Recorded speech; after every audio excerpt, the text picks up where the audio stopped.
আসসালামু আলাইকুম, hello viewers, কেমন আছেন? আজকে আমরা চলে আসছি মেঘলা স্পট সেন্টারে। এখানের প্রাকৃতিক পরিবেশটা অনেকই সুন্দর, দ্বিতীয় সুইজারল্যান্ডের মতন লাগে। তাই আমরা এখানে অনেকক্ষণ উপভোগ করলাম। এখানে নদী, নালা, কেবল কার এবং যাবতীয় অনেক সরঞ্জাম আছে, যেটা দিয়ে আপনি ভ্রমণ করে অনেক তৃপ্তিময় হবেন। তাই আজকে চলে আসলাম মেঘলা স্পট সেন্টারে।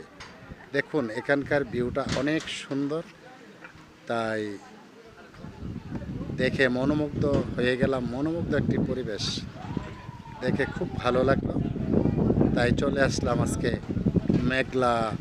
আর ওটা হলো কেবল কার। যাদের নিয়ে হাড় দুর্বল আছে তারা কখনো করতে পারবেন না, যারা শক্তিশালী এবং মনে শক্তি আছে তারাই পারবেন।